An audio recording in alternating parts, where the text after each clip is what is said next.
In the brutal world of mixed martial arts, where careers can rise and collapse overnight, few stories resonate as deeply as that of Dustin Poirier, a fighter forged in the rough streets of Lafayette, Louisiana, and hardened by every setback that should have broken him. He never had the hype machine behind him, never relied on theatrics or scandal to climb the rankings. Instead, Poirier built his name the hardest way possible, through wars inside the octagon, through heart-stopping comebacks, and through a resilience that made even his losses unforgettable.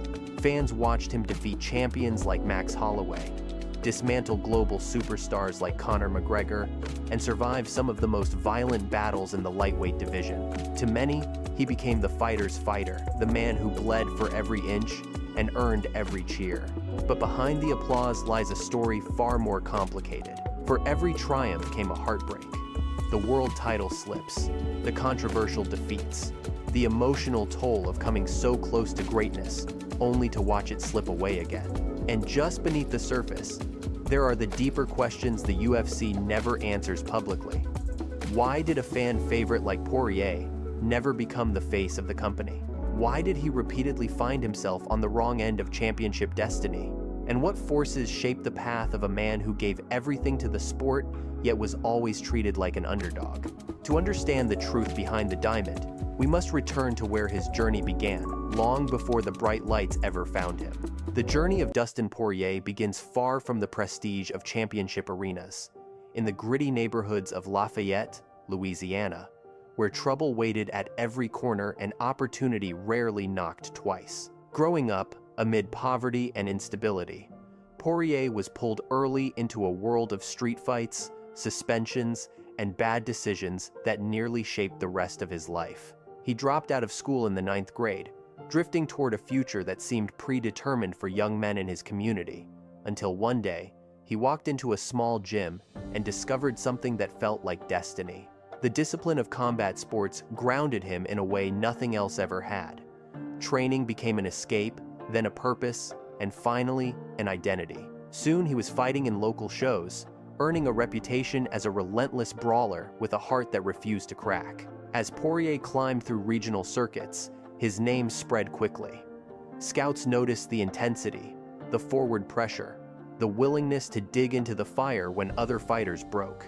That drive earned him a spot in WEC, one of the stepping stones toward greatness. And when the WEC merged into the UFC in 2010, Poirier suddenly found himself on the world's biggest stage, an underdog thrust into the spotlight. His breakout moment came against Josh Grisby at UFC 125, where Poirier, stepping in on short notice, dismantled a top contender who was supposed to challenge for the title next.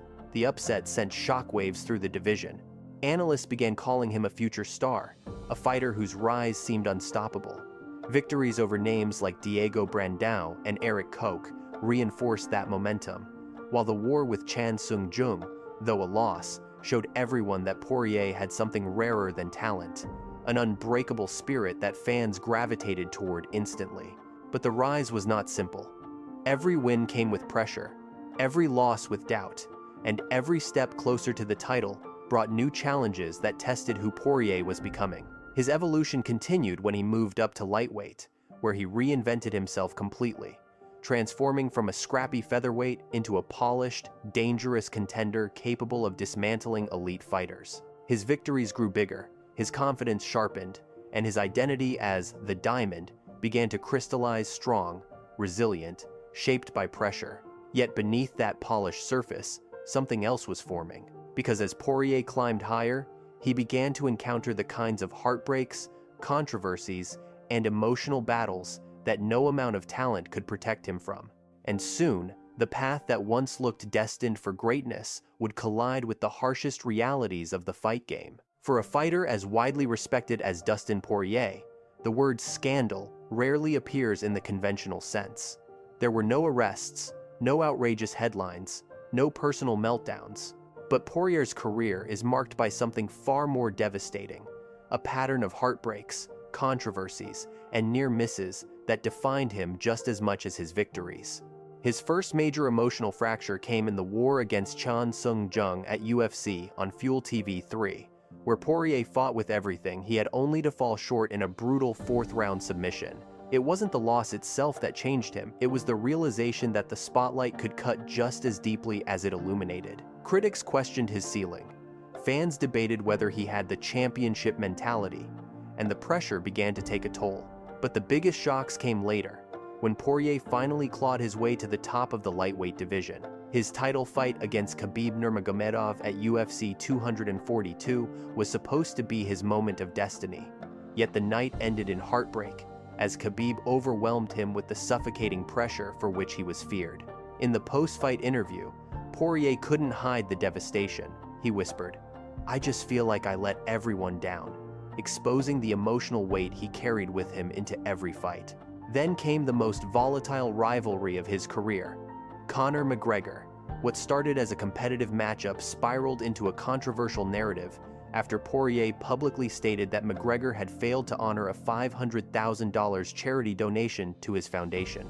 McGregor fired back on Twitter, calling Poirier a liar, and the internet exploded. For the first time, Dustin, usually the quiet professional, was pulled into a storm of accusations, misinformation, and cynicism. The feud dominated headlines, reshaping how fans saw both fighters. And even after Poirier knocked out McGregor at UFC 257, the controversy didn't end. It intensified. McGregor accused Poirier of pulling out of a trilogy fight, then suffered a horrific leg break in UFC 264, leading to another swirl of debates about karma, destiny, and Poirier's role in the rivalry. But perhaps the biggest emotional blow came in December 2021, when Poirier faced Charles Oliveira for the lightweight title. Once again, he started strong. Once again, he hurt the champion. And once again, he watched the moment slip away when Oliveira submitted him in the third round. The narrative repeated. Dustin Poirier, the people's champion, the warrior with heart and grit, fell just inches short of the one prize he chased his entire career. These weren't scandals in the traditional sense. They were psychological crises, public disappointments, and career-defining controversies that shaped how fans and the UFC viewed him. Each heartbreak etched deeper into his public identity, carving a portrait of a fighter who carried not only his own ambition, but the weight of every expectation placed upon him. And as painful as these moments were, they set the stage for the force that would shape everything that came next. The economic truth behind Poirier's value to the UFC, because behind every emotional high and low was a number, and that number determined his fate more than any victory or defeat. As the emotional turbulence of Dustin Poirier's career unfolded, a quieter truth rose beneath it, one that had nothing to do with knockouts, submissions, or championship belts. It was the truth about money, leverage, and the way the UFC's economic machine quietly dictates the fate of every fighter under its banner. And few fighters embodied that complex equation more clearly than Poirier. By the time he reached his second championship run, Poirier's net worth had grown to an estimated $6.8 million, but the number only scratched the surface of his true financial gravity. His trilogy with Conor McGregor brought him career-high earnings, with insiders estimating that Poirier walked away with $3.5 million for each of the final two fights that shattered PPV expectations and delivered some of the UFC's biggest paydays outside of heavyweight blockbusters. What made these numbers more striking was that Poirier accomplished them without being marketed as a global superstar in the same way McGregor was. He wasn't loud, wasn't scandal-driven, and didn't rely on trash talk. His value came from authenticity, respect, and a fighting style that guaranteed action every single time. But Poirier's influence stretched far beyond fight purses. His entrepreneurial ventures, like the now famous Poirier's Louisiana hot sauce, became a cultural brand in its own right, selling nationwide and gaining traction in Canada, Europe, and the Middle East. He also collaborated with Muscle Tech, Reebok, and boutique lifestyle companies that saw in him not just a fighter, but a story, a man who clawed his way out of trouble and turned into a symbol of discipline and resilience. Then there was the Good Fight Foundation, a charitable organization that raised millions for schools, families, and communities in Louisiana. The foundation didn't just strengthen Poirier's image, it positioned him as one of the most socially impactful athletes on the UFC roster, something the organization itself often struggled to replicate through its own marketing. All this made Poirier uniquely valuable. He appealed to hardcore MMA fans, casual viewers, human interest audiences, and regional demographics, all at once. He wasn't polarizing. He was universally respected, and that made him a rare asset in a sport often powered by conflict. Behind closed doors, this meant the UFC approached Poirier differently. They couldn't replace him with a younger, cheaper fighter. They couldn't ignore the revenue he generated every time he stepped into the cage.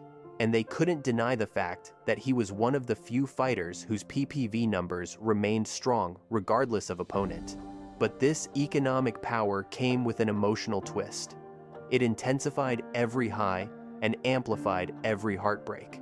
As Poirier moved closer to another title opportunity, the stakes rose not just for him, but for everyone invested in him. Because the UFC wasn't simply promoting Dustin Poirier anymore. They were managing a brand, a business, and a symbol whose presence shaped entire cards. And within that truth lies the turning point of his story. Because if money defined Poirier's importance to the UFC, then his life outside the cage, his doubts, pressures, and inner battles would determine how long he could continue carrying that weight. Outside the cage, Dustin Poirier lived a life that stood in stark contrast to the chaos and intensity he was known for inside it. At home in Lafayette, Louisiana, he wasn't the warrior who traded blows with the world's best fighters. He was a husband, a father, and a man who carried the weight of his past on his shoulders with quiet humility.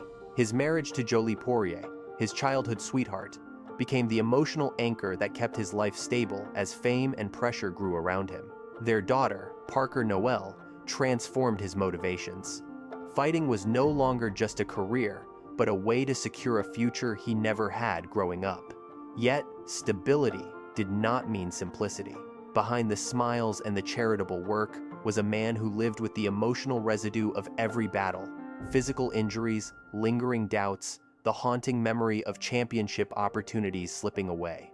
Poirier often spoke about waking up after losses with a hollow feeling, wondering how much longer he could push his body and spirit through the grind. Even after victories, the adrenaline highs faded quickly, leaving him to confront the realities most fighters hide: the fear of becoming irrelevant, the constant battle to stay mentally strong, and the knowledge that one moment, one punch could change everything. He preferred quiet nights over parties, family dinners over red carpets, but fame found him anyway. The success of Poirier's Louisiana hot sauce, the viral attention from the McGregor trilogy, and the explosion of support for the Good Fight Foundation made him a public figure whose every move sparked conversation, and with visibility came pressure. Fans adored him for his authenticity, yet that same authenticity made him vulnerable. He didn't play a character. He didn't hide behind bravado. When he hurt, the world saw it. When he doubted himself, it echoed louder than he intended. Even his preparation for fights revealed a more complex emotional landscape. Training camps were not just about physical conditioning. They were about balancing fears, expectations, and the knowledge that he had already come so close to immortalizing his name but fell short. He carried the frustration silently, rarely lashing out, rarely blaming anyone. That restraint made him admirable, but it also made his burden heavier. Then there was the guilt, something few fans knew about. The guilt of missing family events, birthdays, milestones. The guilt of pushing his body through pain so severe, he sometimes questioned whether he was risking his long-term health. And the guilt of wondering whether the cost of greatness was worth the sacrifices he asked from his family. Yet despite all of this, Poirier never lost the humanity that made fans fall in love with him. His resilience came not from denial, but from acceptance. He embraced the chaos, carried his scars with pride, and refused to let bitterness shape him. But the deeper truth was this: Poirier's value to the UFC wasn't just tied to skill or marketability. It was tied to the rare emotional connection he built with fans, something the company couldn't manufacture, replace, or replicate. And the closer he came to the twilight of his career, the clearer it became that the UFC's fear of losing him had little to do with rankings and everything to do with what his presence meant to the sport. For all the highlight reels, the wars inside the octagon, and the heartbreaking near misses, The true reason Dustin Poirier became indispensable to the UFC goes far beyond rankings or win-loss records. Poirier represented something the company couldn't buy, build, or force into existence. Genuine, universal admiration. Fighters come and go. Champions rise and fall. But very few earn the kind of emotional loyalty Poirier inspired. And that loyalty translated into something the UFC valued even more: consistent, reliable revenue. Every time Poirier fought, numbers spiked. Whether he headlined a PPV against Conor McGregor, stepped into a fight night war, or battled fellow contenders in the lightweight division, fans showed up. Hardcore MMA followers admired his grit. Casual viewers loved his authenticity. American audiences saw themselves in him. Even international markets respected the quiet intensity he brought to the cage. He wasn't polarizing. He wasn't scandal-driven. He was a rare fighter who united fans instead of dividing them. That alone made him irreplaceable. But the UFC's deeper fear stemmed from something more fundamental. Poirier gave meaning to the lightweight division. In a weight class full of explosive talent, his presence grounded the narrative. When Poirier fought, the division felt alive. When he wasn't active, it felt like something essential was missing. And the UFC understood this. Losing him meant losing not just a contender, but the emotional spine of an entire weight class. He also served the company in ways few fighters could. When a card needed a dependable main event, Poirier said yes. When a rising star needed a credibility test, Poirier was the benchmark. When the UFC needed PPV numbers without controversy, Poirier delivered clean, reliable performances that fans trusted. That reliability made him more valuable to the organization than champions who fought once a year, or stars whose personal scandals made them unpredictable assets. But beneath the business layer was something even more powerful: Poirier's identity as the people's champion. Fans were drawn not just to how he fought, but to who he was.